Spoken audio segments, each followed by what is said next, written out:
नागरिकगण, नौजवान साथियों, धर्मशिला माता बहनों, पत्रकार मित्रों, मैं आपके कलाकारों के बीच में बाधक बनना नहीं चाहता।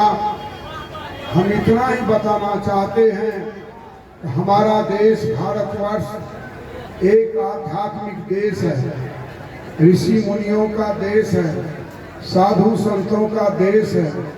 जिस देश में हम नदियों को प्रेम से माता कह के बुलाते हैं, जिस देश में हम पत्थर को भगवान के रूप में पूजते हैं, जिस देश की धरती पर भगवान राम भगवान कृष्ण अवतरित हुए, जिस देश की धरती पर भगवान बुद्ध भगवान महावीर भगवान गणेश आए, जिन्होंने देश और दुनिया को शांति एवं अहिंसा का संदेश दिया है, उस धरती की हम संतान हैं।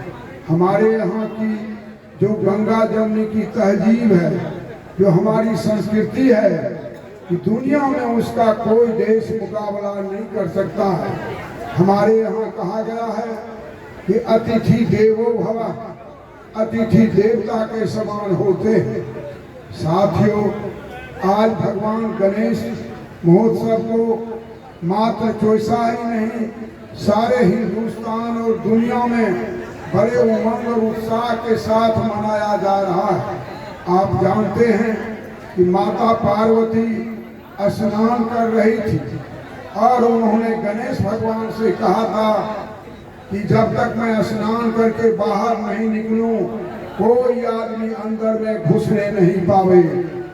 देवादिदेव महादेव जब अंदर जाने लगे थे तो भगवान गणेश ने बाल रूप में उनका विरोध किया था। भीषण युद्ध हुआ पिता और पुत्र में, और धरती कांपने लगी, आकाश में गर्जना होने लगी। हमारे जो ब्रह्मा जी हैं, माता सरस्वती हैं, भगवान विष्णु, माता लक्ष्मी ने विचार किया कि कैलाश पर्वत की ओर पहुंचा जाए।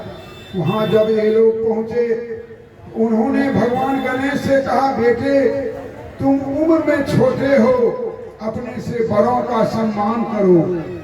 भगवान गणेश ने कहा, मेरी माता का आदेश है, जब तक मैं स्नान करके बाहर नहीं निकलूं तो मैं किसी को अंदर जाने नहीं दूंगा, चाहे इसका जो भी परिणाम होगा। साथियों, भीषण युद्ध हुआ दोनों के बीच। भोला बाबा भी परेशान हो गए थे और अंत में उन्होंने अपनी आंखें, त्रिनेत्र आंखें खोलने का काम किया। इसी बीच में भगवान भोलेनाथ को ब्रह्मा जी ने, भगवान विष्णु ने समझाने का काम किया, ये बच्चा है प्रभु, आप इन्हें छोड़ दें। लेकिन दोनों में भयंकर युद्ध हुआ। अंत में भगवान भोलेनाथ ने अपने त्रिशूल से भगवान गणेश के गले को काट दिया।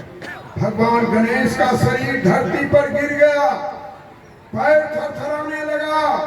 जब माता पार्वती स्नान करके बाहर निकलती है, गुस्से में आ जाती है, काली का रूप धारण करती है, दुर्गा का रूप धारण करती है, गौरी का रूप धारण करती है और गुस्से में आ जाती है।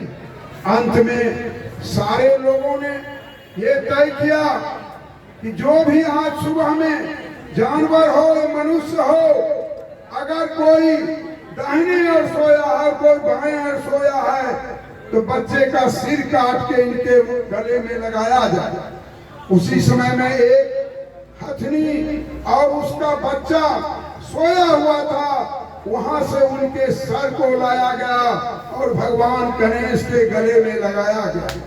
साथियों, भगवान भोलेनाथ को जब ये पता चला ये मेरा पुत्र है, उन्हें बहुत कष्ट और पीड़ा हुई।